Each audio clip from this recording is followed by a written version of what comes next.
I'm looking at my maps like, we ain't at my stop. We're not where I need to go. He said, 300 rupees or I drop you off right now. I looked at that man. I said, 300 rupees? Hold on. This is a high quality quickie. Yeah, yeah. Hi-Quality Scar TV.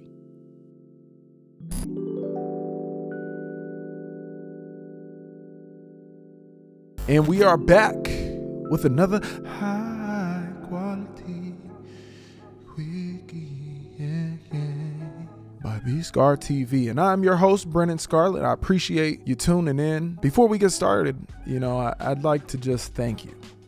All of you, whether you're a listener, whether you're a viewer, you are the support that is keeping this podcast alive. You are the life source of this podcast, and we appreciate you repping the team and tuning in and hearing what I have to say, but most importantly, hearing what our guests have to say. I'm so honored to be able to speak to the individuals who I've been able to speak to. We're just wrapping up B-Scar TV Season 2, and we're planning for Season 3. And I want to thank all of you for supporting, and thank all of the individuals who jumped on Season 2 to chop it up with your boy and share their insights, their experience. The wealth of knowledge that was shared with me is incredible, and I consider myself blessed to be able to have the high quality conversations that I was able to have. And also I want to thank the team who's helped produce B-Scar TV. This is much more than what you are looking at and listening to right now. There's a lot that goes into this podcast to stay consistent and to consistently produce at a high quality level. We have incredible producers, video editors, creatives, graphic designers. We have a lot of people who have put in time, sweat, energy, and the creativity into this project. And so I'm blessed. And with that, we're gonna go ahead and dive into this high quality quickie, which really is now reserved storytelling time. But it's storytelling with a point. There's a point to these stories. This particular story today is to teach us about leverage. I'm an entrepreneur. I'm a businessman. I like to make deals. With deals comes negotiations. Negotiation is just a part of business. And there, you always say there's the best negotiations. It's a win-win on both sides. They're winners. But if you don't know what you're doing, it's easy to be the loser in a negotiation, or just not negotiate at all and not get the best deal that you possibly can. The key to negotiation is leverage. So one of the keys to doing business is leverage, because if business deals are hinged upon negotiations, and negotiations or the outcome of a negotiation is oftentimes dependent on your leverage, then leverage highly influences how well you're able to do business. Or if you're an entrepreneur, how big you're able to build your company, or how much impact your project is able to make, or how many eyes or ears your creative project is able to get, which then enables you to do more projects in the future. Leverage is all around us. I just took a 3-week trip to Japan and India. Incredible places. If you have not been to Japan, I spent 13 days there between Tokyo, Kyoto, and Nagoya, and I would highly recommend that you guys take that trip, because Japan is so different, but it's such a cool place. I won't go too deep into it, but it's a cool place. India, I went to for 9 days. I flew out of Tokyo. I flew through Hong Kong, and then I ultimately flew into Delhi, which is a huge city, a lot of people, and again, a much different place than we have here in America. Than any of the, I guess, Western countries that I've ever visited. Honestly, this is my first time actually going to the eastern part of the world. India is almost directly on the other side of the world of Portland, Oregon, when I met, and it felt that way. Felt very different. And I was a little bit off put. I'm not gonna lie, because it was so different. It just took me a second to get my bearings. I wasn't in my hood. I'm in a much different hood. So it took me a second to adjust, and I was a little uncomfortable, kind of tense when I first got in. But I think, understandably, if you've ever been to India, then you understand why I was a little bit tense for my first time. For those of you who have not, let me explain. So from Delhi, my plan was to take a bus from Delhi to my final destination, which was Rishikesh, which is a northern city in the state of Uttarakhand, which is, almost as most north as you can go of the country. And Rishikesh is it's a holy city. It's at the foothills of the Himalayas. So I was leaving the Delhi airport. I was going to a bus stop, and then I was going to catch a bus for 5 hours and go to Rishikesh. Boom, everything's cool. I end up getting a taxi from the airport. Boom, I take the taxi over to the bus stop, and immediately I'm like, whoa, this place is different. Now, I've been to some spots that has some crazy drivers, but Delhi takes the cake. I'm talking, there was maybe 3 lanes, normal lanes of like a highway or a city street, but there were like 5 or 6 cars like across the lanes. Like the lane lines meant nothing. The lines meant nothing to these Indian drivers, taxi drivers, whoever they were. There's cars on the street, there's motorcycles on the street, and then there's tuk-tuks. And the tuk-tuks were getting me. They're like these 3-wheeled taxis that have open sides. Like they don't have doors, like a Jeep, but a much smaller Jeep. And they just have like 2 rows, so maybe they fit 4 people. And they're like an affordable way to get around. It's almost like their version of a Lime scooter or something, except they're fuel driven, and they got a driver. And anyways, so I'm on the streets. Folks are driving crazy. They're driving in the margins, like off to the side. The margin of error between the cars was like inches. I'm talking like that. Like it was so close, and these cars were just continually honking. It was loud. It was just chaotic. I felt like it was so chaotic. So immediately I'm like, oh wait, I'm in a different spot. India's different. It was solidified. And if you guys know me, like I'm a go with the flow kind of guy. So my research on India was a little bit limited. I just booked the flight, got my place, got the bus, and like I'm good to go. I don't ask any more questions. I'm good. I'll figure it out when I get there. And boy, did I figure it out. So anyways, I get to the bus stop. Ultimately, first thing that happens is I get out the taxi, and folks just rush me. They rush me. It's like, hey, so a lot of them are speaking Hindi, right? Folks clearly see that I'm not Indian, and so some of them are speaking English. Like, hey, let me take your bag, take it over there and over here, or whatever. Where you going? What bus you getting on? It was just a lot. What time's your bus? Which one is it? This, that. And I'm off rip. I'm like, I'm tense. I'm thinking that, somebody's gonna try to hustle me. Somebody might say they're gonna take my bag and run off with it. The next thing you know, so I tell one guy, I'm like, I'm on the Lakshmi holiday bus. He said, oh, the Lakshmi? The one that's leaving at 2:30? Oh, I saw it over there. And then this old dude pulls up. He's probably 60 something. Like he's an older fella. He's got gray hair, whatever. He said, yeah, I've seen the bus. But he's speaking Hindi. He didn't say that to me. He's saying to the guy who's speaking English to me. He's like, yeah, I seen the bus. And then the guy tells me, he's seen your bus. I'm like, all right, you see my bus? Like, can you take me to it? And I had my Arc'teryx backpack, fire backpack, because I had this idea that I'd be backpacking through India. But this backpack probably weighed 70 pounds. It was like the opposite of backpacking. Like I was not packing light. I just put a suitcase, the contents of a suitcase into a backpack.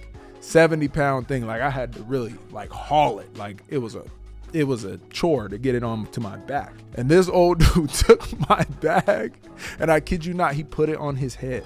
He put my bag on his head. And we proceeded to walk. I followed this man. I followed him probably like 10 minutes. We walked through this big old bus station to my stop. And sure enough, there was a Laxmi Holiday bus. Dude was, he was in there. He was like, what time you take off? Boom. Okay, cool. Show me your ticket. I showed him the QR code. I was all set. Before he left, I went and got a water, a couple chicken legs, and I was good. Hopped on the bus and I was gone. Comfortable bus, great bus ride. It was about 5 hours. So I got to see, the countryside of India. There's a couple things that I noticed. It's like it's a dirty place, to be honest. There's a lot of trash on the sidewalks, on the side of the highways. Just like in America, there's houselessness over there, poverty. So I was seeing a lot of that. I also was noticing there's a lot of like wild animals. So it's wild dogs, a lot of cows, especially in the more like rural places. And I'm on the bus, and at a certain point, I like thought I saw two dogs, and I'm not joking you. I thought I saw two dogs having sex. They were humping, and I was like, but it didn't look like dogs. It was weird. So I kind of did a double take, and I realized now I didn't really put it together then. I kind of had the thought, but they were monkeys. Like I'm seeing this from the bus. I'm driving and I see it looks like dogs humping, which is like kind of normal, but crazy that I would see that. Like one of my, I'm on this bus. I just got to India. It's a crazy thing to see, but I double take and I was like, those don't look like dogs. I think those are monkeys. But I hadn't seen monkeys yet. Sure enough, there's a lot of wild monkeys in India. As over the course of my 9 days, I come to find out that wild monkeys are a normal occurrence out in India. So it was an off-putting thing to see, much less to see these monkeys fucking. Like it was a little off-putting. But anyways, my bus drive continues. Riding along, I meet a really cool guy. His name's Ashutosh. Ashutosh was incredible. He came back. So the bus was set up. It was basically there were beds. It wasn't like a sit up bus. It was like a lay down bus. So there's a row of I was in the single row. There was a bottom, like your bottom bunk, and there's a top bunk. And then on the other side there was a row, and there was actually two. So like there was two top bunks side by side and two bottom bunks. And I was on the single. I was on the single side. I took the lower level. I'm not a top bunk kind of guy. And at our bus stop, it was like a little bathroom break halfway through. So we had been maybe on the bus for 2 or so hours. I start chopping it up with Ashutosh, and we hit it off. Start talking about Joe Rogan. He is Ashutosh is a computer developer, so we're talking AI, talking Elon. We're talking Microsoft, OpenAI. We start getting into these discussions about India and computer programming and the labor, compared to America, and we were really getting into it. So and that all happened at like the bus stop. So boom, we leave the bus stop and taking the bus, and Ashutosh comes back to me in my suite, and he's like, can I join you? Because then continue our conversation. I was like, hell yeah, come on. I got some snacks and water and all that. Come pop a squat. So we ended up chopping it up for like the next 2 hours on our ride, or maybe like the next hour or so on our ride. And then Ashutosh goes back to his bunk. I take a little nap. I wake up. Next thing you know, it's dark outside, and I'm approaching my bus stop. My stop, getting close to Rishikesh, like 10 minutes away. So I start prepping my things. I look outside the window. It's dark. It's dark. It's around 9 o'clock. Finally, the bus stops. It's about 9:30, and I look at my phone to see, where I'm at.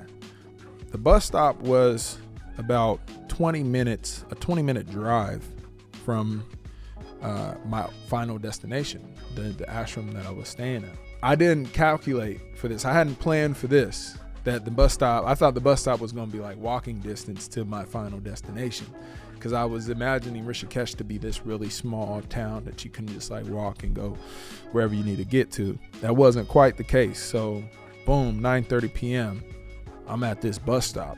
I'm deboarding the bus, not knowing how I'm about to get to my final destination. It's dark. There's not a lot of street lights. There's a lot of honking, tuk-tuks flying by, taxis. It's the trash. It's like I just seen some wild monkeys. There's dogs out. It was crazy. And I'm like, kind of like, shit, what am I about to do? What do I do from here? Now I got to get to my final destination. Man, thank God for Ashutosh. Ashutosh is like, where you going? I show him. Ashutosh goes out. He speaks in Hindi to one of the tuk-tuk drivers. He speaks in Hindi and he's like, comes back. He's like, Brennan, he will take you. I talked to this dude. I was like, how much? I asked Ashutosh, like, how much it's going to cost? 100 rupees. It's like, all right, bet, cool. 100 rupees. Take me where I'm going to go. Bet, perfect. Show the guy. All right, cool. I get in this tuk-tuk. I got my big old 70-pound bag. I got my book bags, got my laptop in it. I got my cash. I exchanged all my dollars for rupees. So I'm out here with my whole life in this tuk-tuk. I'm sharing this tuk-tuk with 3 other dudes, strangers, right? It's like a Uber pool. Essentially, I'm carpooling in this tuk-tuk. It's dark out. I'm going, wherever I'm going. Ashutosh, I'm trusting that Ashutosh told this guy, not to just like kidnap me and take me to wherever he's going, but take me to the final destination. I'm looking around at these dudes, making sure that there's no suspicious characters and that they not trying to pull one on your boy, So I'm riding on the tuk-tuk now. Got all my stuff. The doors are open. I'm just, just seeing taking it in. I kind of settle in. At a certain point, I'm like, all right, well, I'm here. This guy's gonna take me to where I need to go. Everything's good. We get maybe 15 minutes up the road, get to a stop. 3 of the guys who are sitting back with me, they get off. They're at their stop. And then there's one other guy in like the passenger seat of the tuk-tuk next to the tuk-tuk driver. And then the tuk-tuk pulls over. The other dudes get off and it's just me. And he looks back at me. The driver looks back at me. He's like, says something in Hindi. But I could tell what he said. He said, get out. He said something like, get out the car. I don't need to understand Hindi to know when a dude tells me to get out the car. I'm looking at my maps like, we ain't at my stop. We're not where I need to go. The driver didn't speak English really, but the dude in the passenger seat, he did. And he was also telling me like, yeah, get out and catch another tuk-tuk and go to your spot. I'm like, they probably seen the dread, the fear in my eyes. I'm like, yo, I don't know where I'm at and you know where I'm going. I'm going with you. Take me. What happened was the guy in the passenger seat was going like, not the opposite direction, but was taking, not going in the direction I was going. So they were basically saying, get off and catch another tuk-tuk and go up to where you're going. You'll get there quicker, whatever. But I clearly they see I'm uncomfortable. I don't know what's going on. And so the dude in the passenger seat was just told, he spoke in Hindi to the driver and was like, said something. And then he looked back at me. It's like, all right, just stay in the car. He'll drop me off and then he'll come back and take you. It's like, all right, bet, good plan. I don't know why we even thought of doing anything different. Like we're good. This is the plan. Boom, we're tuk-tucking all the way up to wherever this other dude is going. Another just saving grace. This guy's just a saving grace. Then we get to a stop. And the dude in the passenger seat looks at the tuk-tuk driver and he looks a little irritated. And I'm paying close attention to what's going on because, again, I'm on 10s right now. I'm really alert. He looks at him. He's irritated. He's trying to figure out. He says something to him, and the tuk-tuk driver clearly refuses. Again, I don't understand the language, so I'm just 100% reading body language. But I see the passenger was irritated. The tuk-tuk driver refused to do whatever the passenger wanted it to do. Come to realize that the driver wasn't trying to go down this little back street to get the passenger closer to his drop-off, to his destination. It looked like the street, it had some potholes, maybe wasn't finished or whatever the case was. The driver was like, nah, get out. And I was like, oh, I know what the driver's saying because he just said this to me, telling the dude, get out. And the dude is like, he gets pissed off. So they start yelling at one another. I'm in the back seat. I got my 70-pound backpack in the back seat, just looking. Back and forth. back and forth, not knowing what's going on. But looked like they were yelling to the point where folks on the sidewalk is like, they stopping and listening. They watching like I'm about to see a fight. Like they about to start getting down. Ultimately, the dude is just like, basically is like, here's the money. Here's the money, whatever. And the tuk-tuk driver was like fighting back, was like, no, keep your money, whatever. And so then it ends, and I'm sitting in the back like, this dude who's the passenger was low-key like my saving grace, and now y'all just got a beef. This isn't good for me. That was just me and the driver. You don't know what I'm saying. The guy who just translated for me, y'all got beef, so I don't know what's going on. So anyways, tuk-tuk driver pulls off, we're going back. I recognize the streets that we're going back on because we're about to go and catch on the main road that he tried to drop me off at in the first place. So I'm like, okay, and I'm looking at my maps. I'm like, all right, cool. This is all tracking. It's all checking out. We're passing by these little shops, and the place that I was staying is called an ashram. It's essentially like a spiritual center, like a yogic spiritual center, where gurus and yogis could teach their ways, and students and devotees can come and learn the ways of yoga. It's programmed out, and foreigners can also stay if they wanted to come and learn. And that's where I was staying. And so very like humble accommodations. With that comes that I had to bring my own towel and toilet paper. I didn't have that in my 70-pound bag, so I asked the tuk-tuk driver, who speaks no English. I don't speak Hindi, so I Google a couple of pictures. I Google pictures of toilet paper, and I Googled some pictures of a towel, and I showed up both of them. I showed them to him, and he's like, he understands, and I was like, yeah, can you stop so I can get some toilet paper and a towel? I showed the pictures. All right. He looks at me and he said, 300 rupees. I said, 300 rupees? Hold on. It's only 100 for you to take me from all the way to the bus stop up over there. I only need you to stop for like 5 minutes, if that. I was like, 300 rupees? No, not 300 rupees. I said, I think I said like 150, right? Like, I don't know at this point, it's my first day in Delhi. I don't know the exchange rate super well, but I understand, like, if I'm gonna pay for a Big Mac and I pay $5 for it, and then I want a side of fries, it ain't about to be $15. Like, it didn't add up to me. I know that, like, I know the economics. So I was like, nah, 150. He said, 300 rupees. Oh, I drop you off right now. I looked at that man. I said, 300 rupees total? He said, yeah, total. I was like, all right, man, just take me to go get my toilet paper. Damn it. Get my toilet paper. So, folks, all in all, I went and I got my toilet paper. I got my towel. And eventually this man dropped me off a couple blocks up from where I needed to be too. And I had to take my big old bag and all my belongings and hike up a big old hill in the dark, not knowing what was going to happen to me. But eventually I got to the place that I was supposed to get to. Thank God.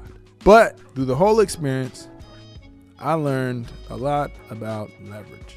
The thing about leverage that I learned is a couple things. One, when you're doing business, you gotta know how to speak the language. By the end of my trip in India, I learned a couple of Hindi words. One, kitna. Kitna means how much. Another word, 20 rupees. 20 rupees means $20. Between those two things, I started to understand how to get deals. The other factor is understanding the landscape, right? Understand how business is being done. How is business being conducted? Over my 9 days, I understood that a tuk-tuk drive that takes you 15, 20 minutes should not cost $100. It really costs like 50. If somebody pauses for a little bit, maybe that's an extra 20 rupees. So, I better understood that man charging me 300 rupees in that moment wasn't the market price, right? So understand the landscape, understand how business is being done, and understand your market when you're doing negotiation. Number 3, have an alternative. Have an alternative so you can weigh your options. In the moment when that man said 300 rupees, If I could have hopped out of that tuk-tuk and hailed another tuk-tuk and grabbed my own toilet paper and such, and that tuk-tuk would have took me, I probably would have saved 150 rupees. Easy, right? Because I had option. So when you're negotiating, be aware of those 3 factors. Speak the language in whatever industry that you're operating in. Speak the language. Understand the landscape of the business. How is business being done? What is the market? What are the costs? What are the income? How much do services cost? How much do products cost? So you understand how much your services or products should cost. Number 3, always have alternatives. Have your eyes on your next move, just in case option 1 doesn't pan out. You got option 2. That's what I got for y'all today. A little high quality quickie. At the end of the day, India was an incredible place. I would recommend anyone and everyone to visit. Delhi was cool. Spent a day there, and that time in Rishikesh. Honestly, I can say with God's honest truth, after that moment, my life was changed for the better from my experience there. And so, if you ever got any questions, holla at me, at b.scar on IG. Make sure you all, if you have not already, subscribe to the channel, and please keep listening, keep dropping gems. B-Scar TV season 3 is going to kick off here in the next couple of months. We'll have plenty of high quality conversations. Until then, tune in for the high quality quickies, tune in for the group chat, and until next time, y'all. Peace. This episode of B-Scar TV has been brought to you by Scarlett Creative. For the full-length video episode and more content, find us on Instagram, YouTube, and TikTok at B-Scar TV. And please, leave us a review. Drop a comment. What do you want to see? What do you want to hear? Who do you want to hear from? We would love to hear from you. This is your host, with the most, Brennan Scarlett, signing off. Peace.